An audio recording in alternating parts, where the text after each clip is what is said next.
Levanto mis manos, aunque no tenga fuerza. Levanto mis manos, aunque tenga mil problemas.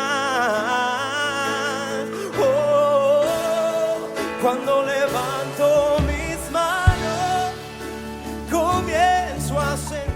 Bueno, mis amados, como ustedes pueden ver, hoy nos tocó el martes, como siempre, estudio. Vamos a estudiar los métodos evangelísticos, ¿sí? En verdad,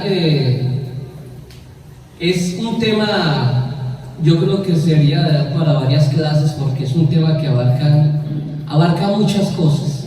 Uno simplemente lo ve así, digamos, rápidamente, pero existen miles de métodos evangelísticos, los cuales las iglesias, sí, los hijos de Dios, han tratado de hacer en diferentes lugares, diferentes iglesias, para que éstas se reproduzcan rápido, ¿sí? Para que una iglesia pase en un año de, no sé, de 10 personas, en un año se pueden dar 50 personas, en 2 años 100 y así como una espiral. Pero entonces a veces funcionan, a veces no funcionan, en los mismos líderes, los mismos métodos, a veces pareciera que en unos funcionan y que en otras personas no funcionan. Entonces yo quiero ir más al corazón del por qué no funcionan, ¿sí? Los métodos evangelísticos en ciertas iglesias, en ciertos ministros. ¿Qué es lo que sucede en ciertos lugares? Que a veces las iglesias parecen como estancadas, como que se quedan ahí después de que va cierta cantidad de personas, pasan los años, 100 personas, 20 años, 100 personas, y de ahí como que no avanzan, ¿sí? Entonces, vamos a mirar en nuestras Biblias. Vamos a procurar hoy leer unos textos bíblicos. Vamos a estar desde Mateo capítulo 3. Nos vamos a pasear por todo el libro de Mateo, ¿sí? Porque vamos a mirar cuál fue el método evangelístico que utilizó el que más sabe de métodos evangelísticos. ¿Quién? Nuestro Señor Jesucristo, ¿sí? Entonces vamos a mirar. Jesús busca a los apóstoles Pedro y Andrés. Esto lo encontramos en el versículo ¿qué? Capítulo 4, desde el versículo 18 en adelante hasta el 25. Encontramos la historia de 4 apóstoles, los primeros 4. ¿Cómo se llaman? Los 2 hermanos Pedro, Andrés, Jacobo y Juan. ¿Quiénes eran ellos? Las columnas, los baluartes de la iglesia primitiva. Vamos a mirar, los 4 primeros que buscan eran las 4 columnas de la iglesia primitiva. Luego que el Señor parte, ¿sí? Y deja encargados a los apóstoles, era Jacobo, ¿sí? Pero era no Jacobo, el hijo de Zebedeo, sino otro Jacobo, que era el hermano del Señor, el encargado de la iglesia de Jerusalén. O sea, él tenía personas muy cercanas, las cuales le instruía muy de cerca, ¿sí? Entonces vamos a estar ahí, Mateo capítulo 4, versículo 18 al versículo 21. Dice la palabra de Dios: andando Jesús junto al mar de Galilea, vio a 2 hermanos, Simón llamado Pedro y Andrés, su hermano, que echaban la red en el mar porque eran pescadores. 19. Y les dijo: venid en pos de mí y os haré pescadores de hombres. 20. Ellos entonces, dejando al instante las redes, le siguieron. 21. Pasando de allí, vio a otros 2 hermanos, Jacobo hijo de Zebedeo y Juan su hermano, en la barca con Zebedeo su padre, que remendaban sus redes, y los llamó. Antes de llamar, mis amados, a sus primeros apóstoles, ahí en el capítulo 3 podemos mirar una hoja atrás, ¿sí? Los que tienen la Biblia en la mano, o los que tienen sus celulares, creo que es más práctica la Biblia, ¿verdad? Así de sencillo, ¿verdad? Por eso me gustan más los pergaminos. Ahí mirando una hoja atrás, encontramos el inicio del ministerio de nuestro Señor Jesucristo. ¿Sí? ¿Cuál es el inicio de su ministerio? Con Juan el Bautista, el bautizado, desde el versículo 13 al versículo 17, el Señor Jesucristo llega ¿a dónde? Al Jordán, al Jardín, ¿sí? Recordemos que el río Jordán fue un río emblemático desde el principio del pueblo de Dios. Desde el principio, después de Abraham, ¿sí? Después de los profetas menores, mayores, siempre el Señor le decía a todos los profetas, a los jueces, cuando pasen el río, cuando pasen el Jordán, más allá, ¿sí? Es donde ustedes deben de ir y van a ser llamados hebreos porque pasaron al otro lugar del Jordán. ¿Qué lugar quedaba al otro lado del Jordán? Sí, aquí el texto nos lo dice, ahorita más tarde lo vamos a ver. ¿Qué sucedió entonces en Mateo capítulo 3? El Espíritu Santo descendió sobre el Señor Jesucristo. Y después de esto lo lleva a prueba. Es llevado a prueba el Señor Jesucristo. Inicia el capítulo 4. El Señor Jesucristo es llevado por el mismo Espíritu Santo, ¿sí? A un lugar, a un desierto del Espíritu.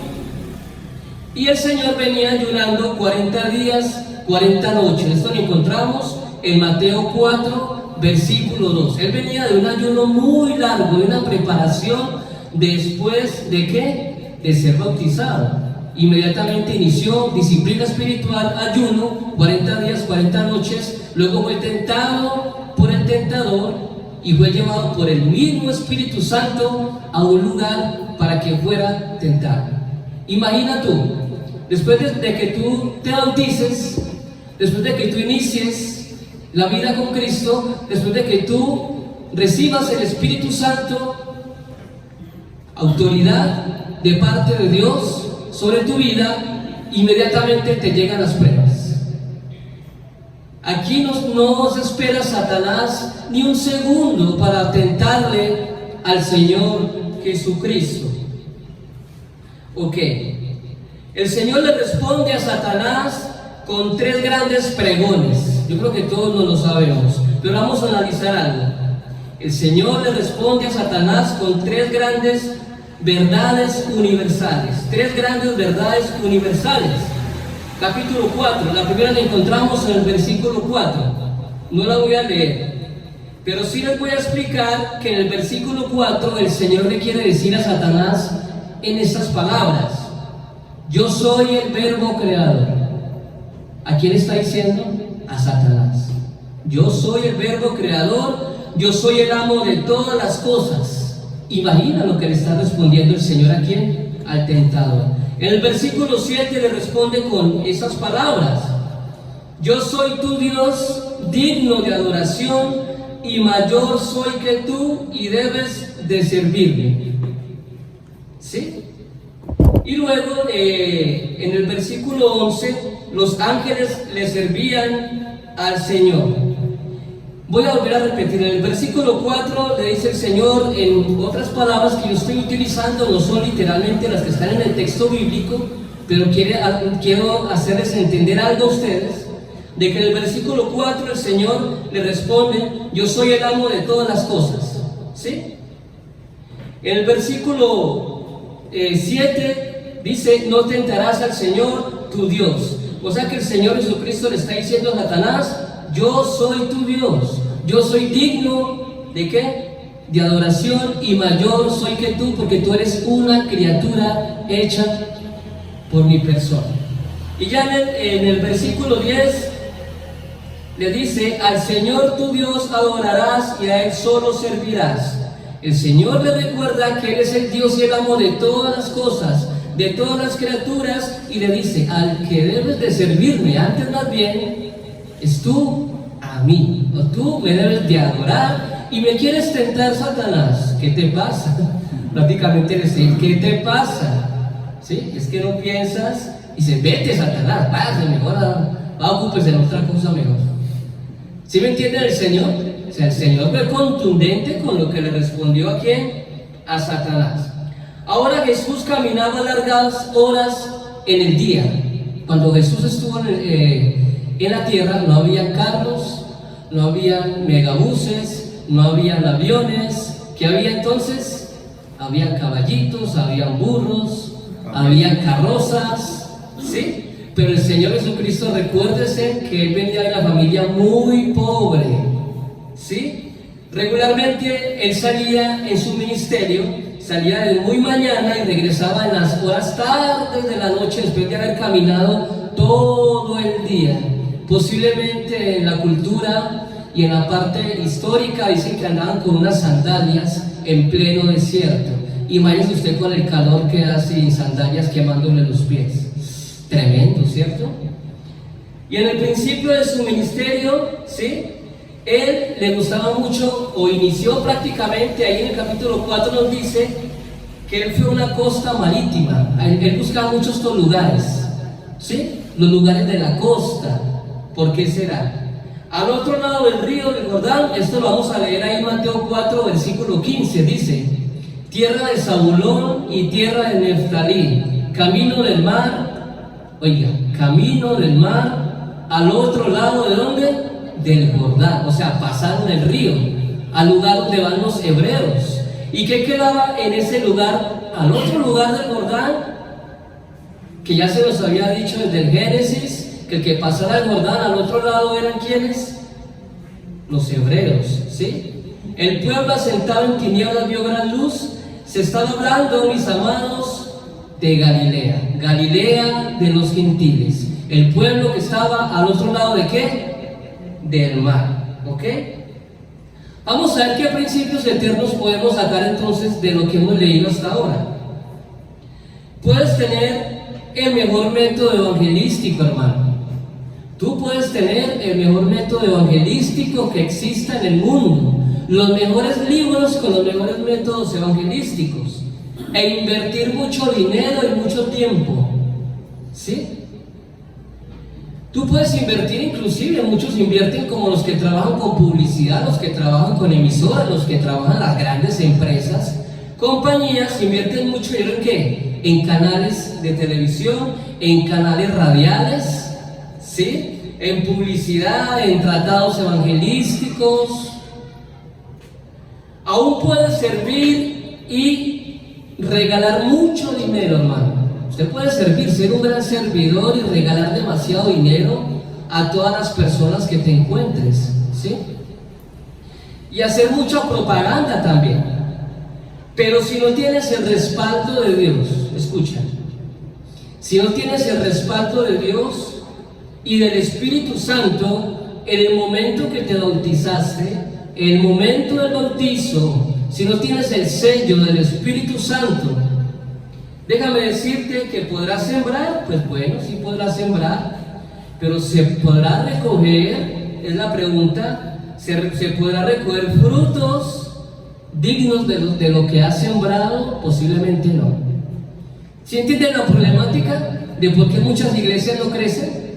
¿Qué sucede entonces? Inclusive pueden tener los mejores métodos evangelísticos, pero si el ministro no tiene el respaldo del Espíritu Santo, hermanos, estamos fregados. ¿Sí me entienden? Ok. ¿Cuántas iglesias, como les dije al principio, llevan años y años y no crecen, no avanzan, estancados? ¿Sí? Antes también parece que se salieran las personas, vuelven, se quedan por ahí un rato experimentando en el mundo y después del rato se chocan contra una pared y vuelven a la iglesia, vuelven y se salen y así mantienen en un círculo como vicioso. ¿Por qué será? ¿Que no han entendido de la palabra del Evangelio? Muchos de los líderes también de las iglesias tienen graves problemas espirituales. ¿Cuáles? La avaricia, son avariciosos, son egoístas, son mentirosos, son orgullosos. Por eso no les gusta hacer discípulos, sí que menos enseñarles, porque no quieren que les quiten el puestico, como dicen, sí. Que dirán, no, pues yo les voy a enseñar a este varón que tiene como dones, no, pues me quita el puesto. ¿sí? Pero ¿será que el Señor en su época utilizaba este método de egoísmo? Ahora, muchos quieren también guardar y acaparar en las mismas iglesias y no sirven para servir, no sirven al pueblo, les encanta la vanagloria y son soberbios. Miren los problemas que pueden haber en una iglesia para que no crezca, ¿sí? Como los comunistas, que son para ellos quieren todo para ellos. El comunista quiere todo para ellos. Y ven al rico y dicen, no, hay que tumbar al rico, hay que quitar al rico, pero para quedarse con las cosas del rico, ¿sí? Y el pobre en un pueblo comunista, en una nación comunista, el pobre, más arrancado. Pero ellos los que están en eminencia adelante, son súper ricos, archimillonarios, y sino que lo diga mi hermano Cirilo y mi hermana Cruz, que son de Venezuela, ¿sí? Que ellos ya pasaron por esta fortuna o desdicha de tener un pueblo comunista. Jesús, hermanos, era así, ¿sí o no? ¿Cierto que no?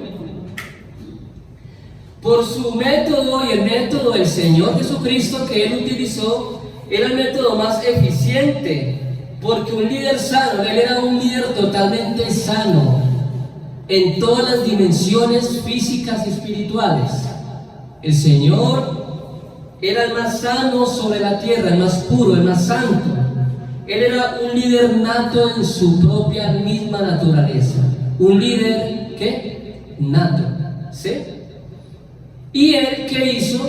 Pues él comenzó a buscar, ya vimos, a dos primeros siervos que estaban trabajando, los llamó a ¿quién? A Pedro y Andrés, inmediatamente escucharon su llamado y se los llevó. ¿Se los llevó a qué? A prepararlos, ¿sí? A ser discipulado con ellos, a enseñarles cómo es que se debe de trabajar, ¿sí? ¿Cuál era el método que el Señor utilizaba? Aquí coloqué 1 por 1 es igual a ¿qué? A 2, o 1 más 1 más bien es igual a 2. Esto es simple matemática, mis amados. Si usted que me escucha en esta hora y en este momento, si usted fuera un líder sano, un cristiano sano espiritualmente, un cristiano que tenga el sello del Espíritu Santo, un cristiano que en verdad ame las cosas de Dios, el reino de Dios, usted está dispuesto a hacer todo por el reino de Dios. Amén.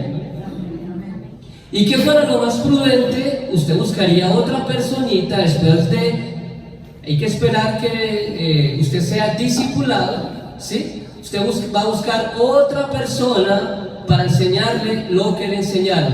¿Y qué es lo que se les enseña a ustedes? En el principio, simplemente el Evangelio.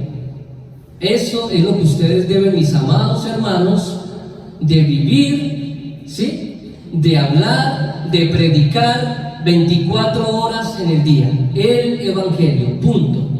No le estamos diciendo que ustedes prediquen cosas complicadas, no. El plan de salvación para toda criatura, ¿cómo se llama? El Evangelio. Simple, hermano. ¿Está muy duro, hermanos? Que nos aprendamos cómo predicar el Evangelio, los versículos claves del Evangelio. Sabemos que afuera, mis amados, son muchos los cristianos, los que pareciera que no la tuvieran tan clara. Cuando ustedes preguntan, mi amado, dígame qué es el Evangelio, muchos dicen, es la Biblia, es la vida de Jesucristo, son los 4 evangelios, pero usted le dice, no, mi hermano, muéstrame un versículo. ¿Y qué le dice? No sabe. Miren la herramienta que tenemos en la iglesia de Cristo. La iglesia de Cristo es de las pocas, mis amados, que la tienen clara, súper clara de qué es el Evangelio, ¿sí?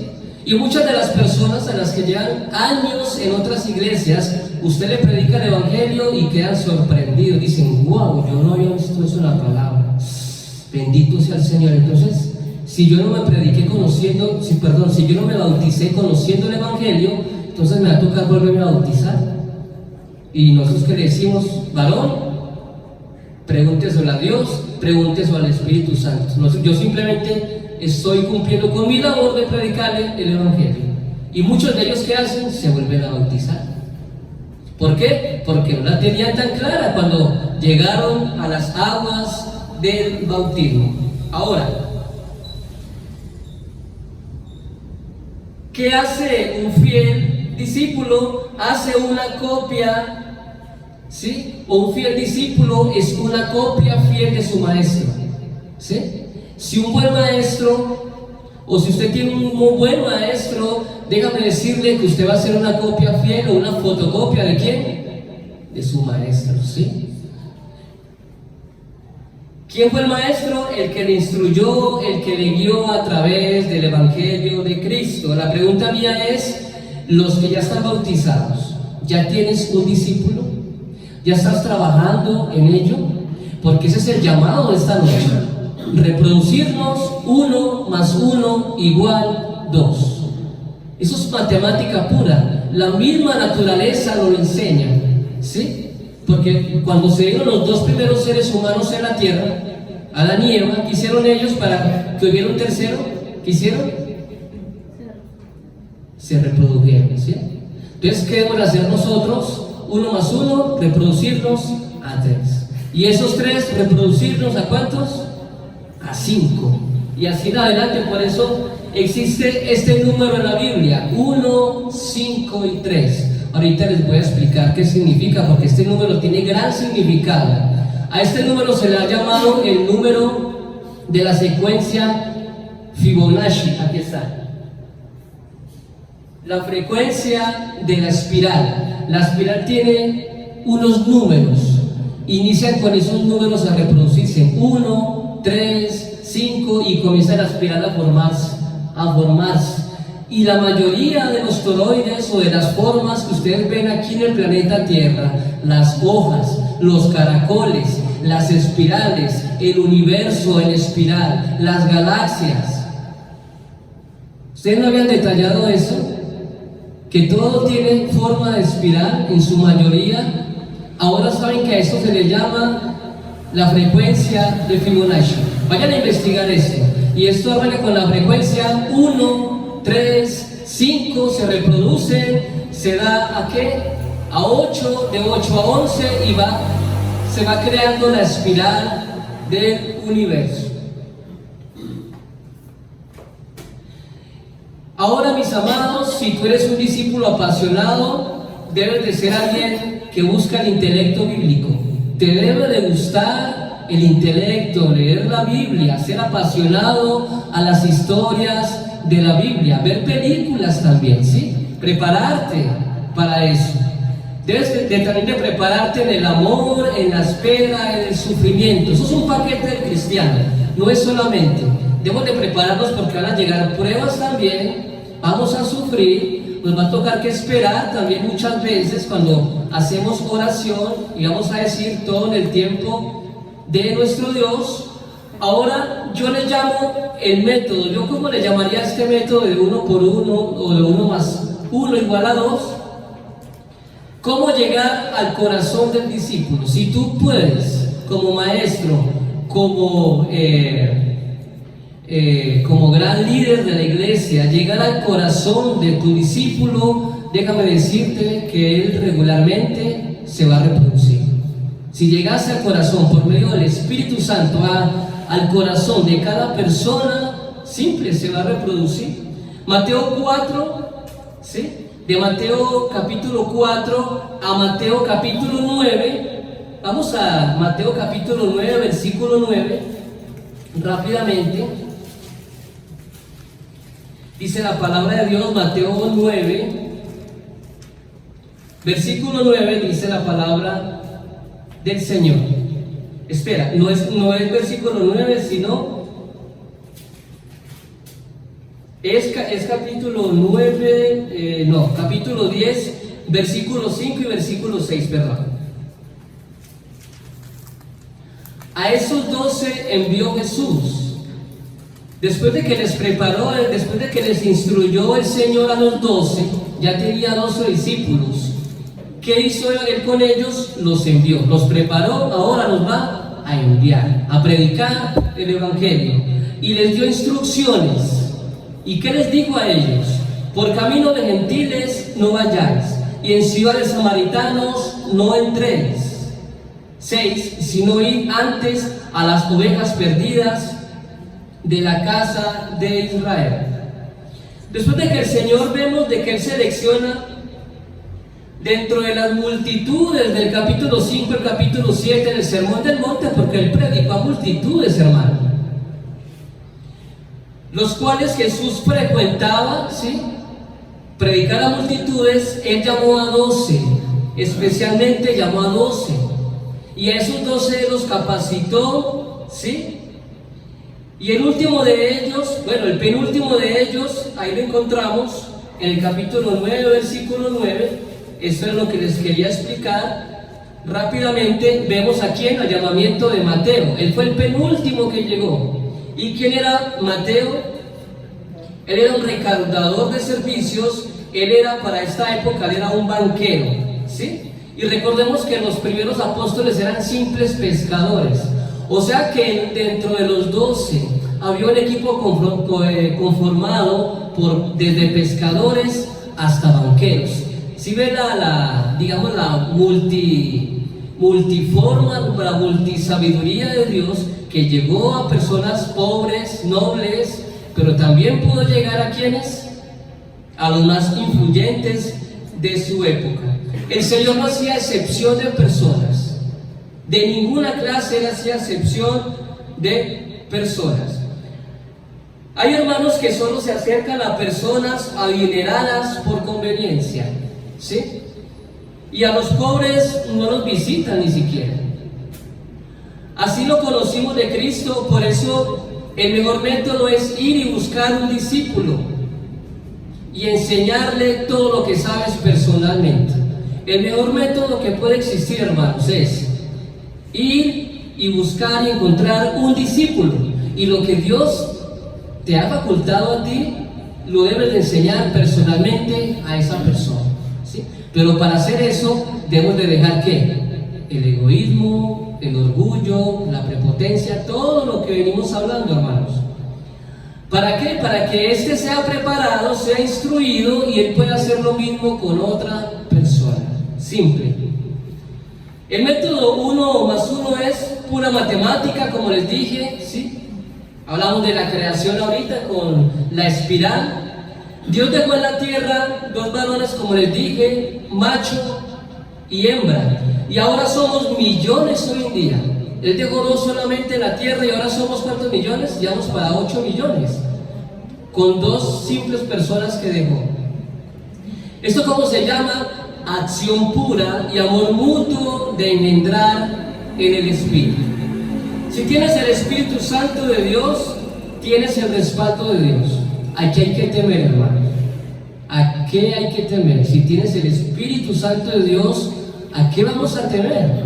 Entonces vamos a buscar discípulos y nos vamos a reproducir. Los que ya han hecho una preparación de discipulado, los que ya están capacitados, ¿sí? Les dice el Señor Jesucristo: vayan y busquen a nuevos discípulos. ¿Sí lo podemos hacer o no lo podemos hacer? ¿Ustedes qué dicen? Sí. Debes de saber que vas a ser probado como lo fue Jesús en el desierto, claramente.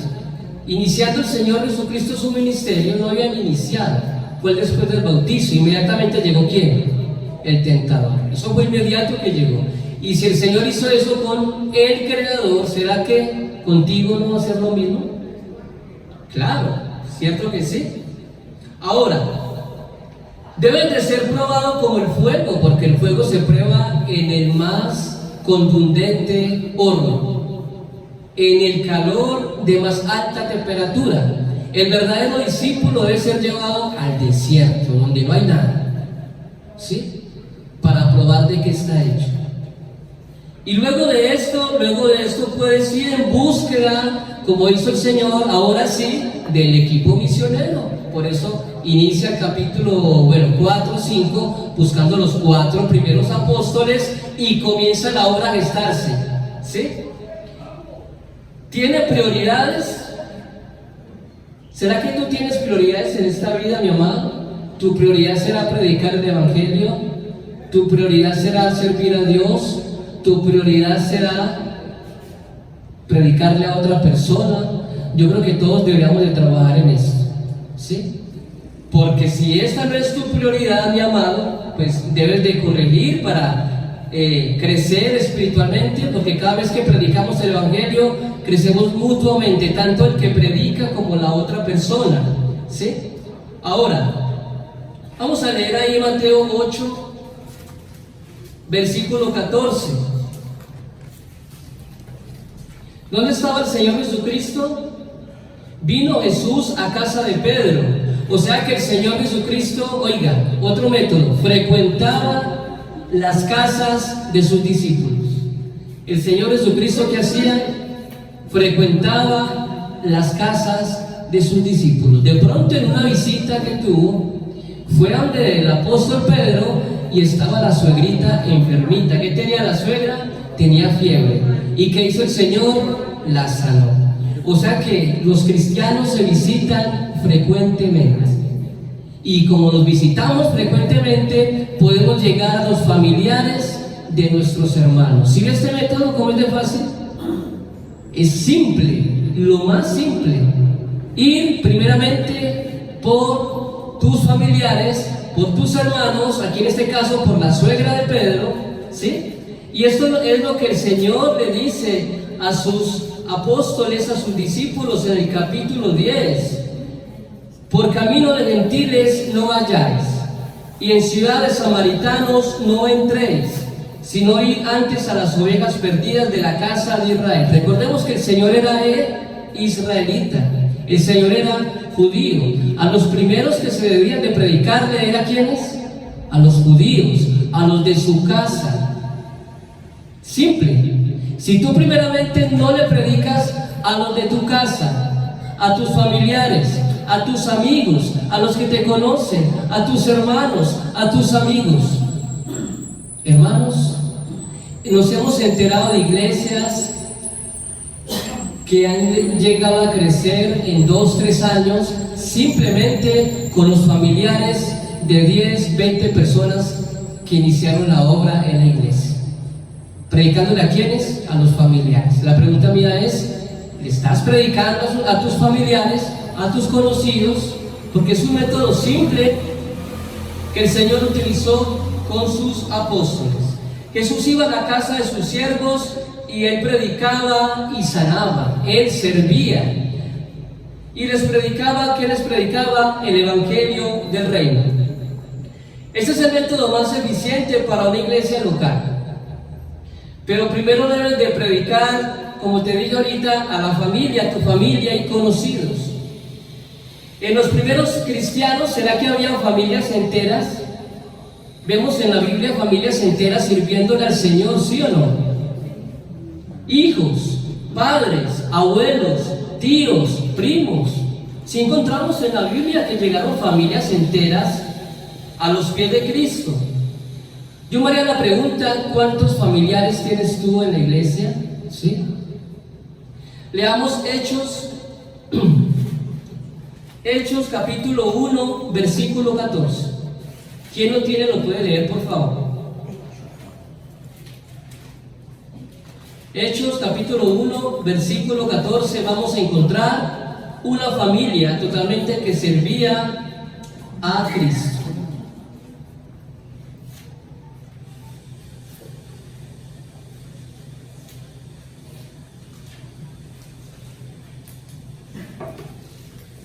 Lo voy a leer. Sí. Todos estos perseveraban unánimes en oración y ruego con las mujeres y con María, la madre de Jesús, y con sus hermanos. Amén. ¿Qué familia encontramos acá sirviendo al Señor? ¿La familia de quién? De María, la madre de Jesús, y con sus hermanos físicos, hijos de José. El primogénito fue Jesús, claro que sí. El que abrió ¿qué? La matriz. Pero luego, ¿quién siguió? sus hermanos, porque María tenía un matrimonio común y corriente. ¿Con quién? Con José. Siguieron hermanos. Entonces, y aquí dice que cuando sucedió esto, se reunieron 120 en número. Antes de que el Señor partiera, se había hablado de los 70, del legado de los 70, de cómo los venía preparando. Y luego vemos aquí, después de la partida del Señor, 120. Ahí en Hechos capítulo 2 son bautizados 3.000 personas. Dios me la bendiga. Por medio del Evangelio, de la primera predicación del apóstol Pedro. Y por allá en Hechos capítulo 4 ya vemos que eran ya 5.000. Pero solamente en la antigüedad se contaban los varones. No se contaban ¿qué? Las mujeres, ni los niños, ni las niñas. O sea que posiblemente ya para esta época de Hechos capítulo 4, posiblemente ya eran 20.000, 30.000, 40.000 personas. Y todo inició con la simple suma de 4 apóstoles. Después llegaron a 12. Después llegaron a ¿cuántos? A 70. Después llegaron a 120. Después llegaron a 3.000. Después llegaron a 5.000. Pero todos predicaban unísonos, en un solo cuerpo, unidos, porque vivían y tenían todas las cosas en común, se servían unos a otros, servían al pueblo, amaban al pueblo. Hermanos, vivían en comunidad. La vida cristiana es una vida en comunidad. Si tu problema te está afligiendo mucho, aquí tienes mi hombro, ¿sí? Para ayudarte. Somos hermanos. Aparte que somos hermanos de una sola sangre llamada la sangre humana, ¿sí? También somos hermanos ahora en Cristo, en espíritu, que hemos nacido de las aguas bautismales y que tenemos el sello del Espíritu Santo y que estamos esperando, viviendo la misma vocación de esperar a Cristo en su segunda venida. Qué miedo, hermano, de predicar la palabra de Dios, ¿sí? Reproducirse en la iglesia es muy simple, es muy fácil, pero que cada uno se comprometa a predicar el Evangelio, primeramente, ¿sí? Los que no se han bautizado, a bautizarse primeramente para tener el sello del Espíritu Santo, luego a ser instruidos, discipulados, y luego de esto, ahora sí, tener otro discípulo, cada uno, por lo menos un discípulo en un año, ¿sí? Luego eso se va a comenzar a multiplicar, porque ese discípulo, que sea un verdadero discípulo, va a multiplicarse y traer otro discípulo. Y eso se va convirtiendo como en una cadena, en una espiral, que cada vez va a crecer más y más y más. Por eso el mandamiento en Hechos capítulo 1, el Señor antes de partir y ascender al cielo, les dice a sus discípulos, versículo 8, pero recibiréis poder cuando haya venido sobre vosotros el Espíritu Santo. Y me seréis testigos en Jerusalén. O sea, primeramente había que predicar ¿en dónde? En Jerusalén. Luego en Judea. Luego en Samaria. Y hasta lo último de la tierra. Eso es una espiral. Jerusalén está acá en el medio. El epicentro de donde se generó el Evangelio. ¿Sí? Después Judea, Samaria y después todo el mundo. Espiral. Eso es una espiral. Simple matemática, ¿sí? Y ahora, mis amados, ese es el método más sencillo, ¿sí? El que los apóstoles utilizaron después de que Cristo partió. El apóstol Pablo tuvo más o menos de 12 a 20 discípulos en su vida. ¿Sí? Más o menos desde el año 35 después de Cristo hasta el año 65 vivió, más o menos fueron, no sé, 30, 35 años de ministerio, y él dejó, antes de partir, dejó 20 discípulos, hermano, pero bien preparados, dispuestos a dar la vida por Cristo. Timoteo, Tito, Filemón, Onésimo. Encontramos un gran equipo misionero del apóstol Pablo, y cuando él recoge la ofrenda en 1 Corintios capítulo 16 versículo 8 y 2 Corintios capítulo 8 y capítulo 9, él va a Jerusalén con todo un equipo misionero a entregar la ofrenda. O sea, él no hizo el trabajo solo. Él tenía todo un equipo misionero, pero le tocó prepararlo, como se dice, sudarlo, ¿sí? Entonces, mis amados, es el método más simple.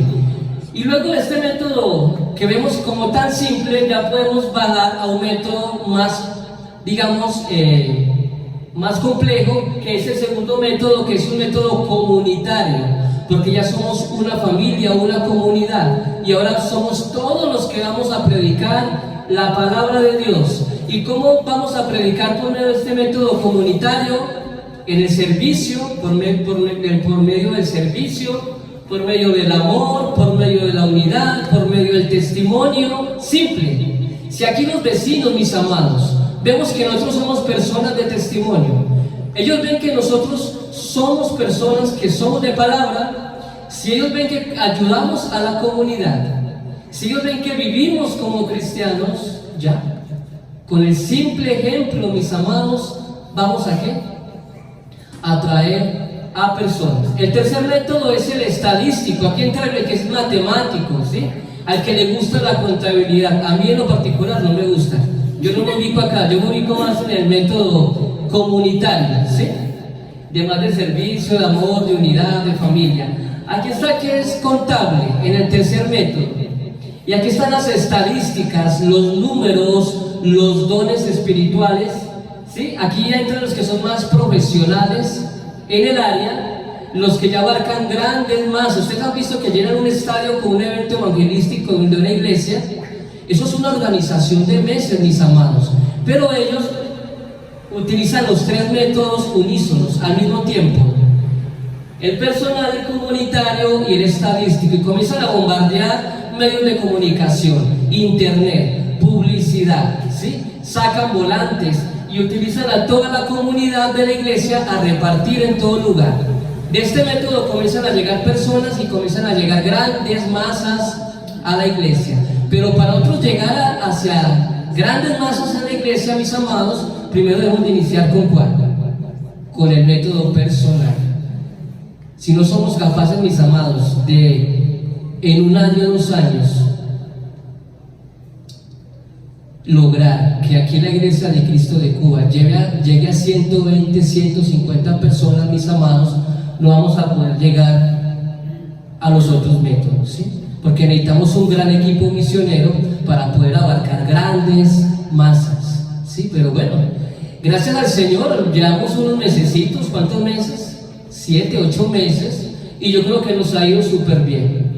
Y damos la gracia a nuestro Dios, porque los hombres, varones y varonas que están llegando a la iglesia de Cristo, yo sé que se están preparando para eso, porque ellos saben que son personas seleccionadas de Dios, que son personas muy especiales de Dios y que entraron al reino de Dios y que van a hacer grandes cosas, que van a mover grandes masas, que van a predicar. Amén. Yo creo que lo debemos de creer, porque si tenemos los que no se han bautizado, vayan corriendo a las aguas bautismales para recibir ¿qué? El sello del Espíritu Santo, el bautizo, porque de esa manera van a ser ustedes utilizados en gran manera para hacer milagros, porque el Señor le dio la autoridad a la iglesia. La iglesia tiene autoridad, mis amados, aquí en la tierra, y cuando un siervo de Dios habla con toda autoridad, y si es un siervo del Señor, hermanos, su oración es llegada directamente ¿a dónde? A los cielos. ¿Y usted cree que el Señor no le va a responder su oración? Si usted es una persona entregada a un santo de Dios en la tierra, claro. Entonces la oración del justo puede mucho, hermano. Tengamos en cuenta esto, porque yo tengo fe. El hermano Cirilo también está muy animado. Siempre les animamos a ustedes a que vamos a predicar el evangelio, vamos a reproducirnos, porque eso es lo que hace una iglesia sana, hermano, reproducirnos. 1 más 1 igual a 2, 2 más 1 igual a 3, 3 más 1 igual a 4, y eso, hermano, este helicóptero se nos fue esta nave nodriza, ¿sí? El hermano Wilmer también se sueña con una iglesia grande, una iglesia misionera, llena de misioneros, las cuales nos podemos ubicar. ¿Qué sueño sería? Vámonos para, no sé, para Marsella, colocar un misionero en Marsella, a crear una iglesia en Marsella, ¿sí? Una iglesia, no sé, en tantos pueblos que hay acá aledaños, donde no hay evangelistas que prediquen el evangelio del reino. Así que, mis amados, terminando ya con la parte estadística, que es el último método, en la parte de arriba, en el segundo método, ustedes ven que dice 5. En la parte de arriba el personal dice 1. Y en la parte de abajo dice 3. 1, 5 y 3. 5 personas que tienen el don de heraldos, de evangelistas, de misioneros, ¿sí? Que son los emisores del reino, que son los carteros, como dicen, los que llevan la misión, ¿sí? Los que van a pregonar la palabra del Señor se ubican en el método segundo, que es el método comunitario, los pregoneros. Pero en el tercer método están los que les gusta la matemática. Aquí hace falta alguien contable, alguien que maneje la contabilidad siempre en una iglesia, ¿sí? Entonces, son puros dones que el Espíritu Santo va a comenzar a llamar en usted. Y usted debe comenzar a ubicarse ya. ¿En qué lugar el Espíritu Santo lo va a comenzar a guiar? Y en el primero, que es el personal, ¿sí? Aquí ya son los pastores, los que tienen el don de pastorear, de estar, digamos, pendientes de toda la comunidad, de los que Dios les dio el don, de estar pendientes y de dar su propia vida por el cuidado de sus ovejas. Esos son los dones, hermanos, después vamos a ver, pero todo esto está ligado ¿a qué? A los métodos evangelísticos. Entonces, mis amados, espero pues que hayamos aprendido en esta noche, de que hayamos visto cómo el Señor Jesucristo inició su ministerio, ¿sí? Cómo el Señor Jesucristo buscó sus primeros apóstoles, cómo ellos se reprodujeron, cómo ellos llegaron a 12 y inició la iglesia, hermanos. Se fue la iglesia para todo el mundo y hasta el día de hoy más o menos somos 300 millones de cristianos.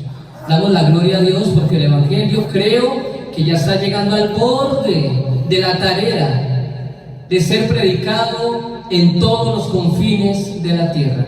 Aunque sabemos que hay unos lugares, mis amados, por ahí que hay que ir a predicar, pero para eso usted se está preparando ahora, para ser llamado, porque fuiste llamado, fuiste seleccionado por Dios para ir quizás a esos lugares. Que Dios me los bendiga, que Dios les guarde y que la paz de Dios esté con ustedes. Amén. Levanto mis manos, aunque no tenga fuerza. Levanto mis manos, aunque tenga 1000 problemas. Cuando levanto mis manos,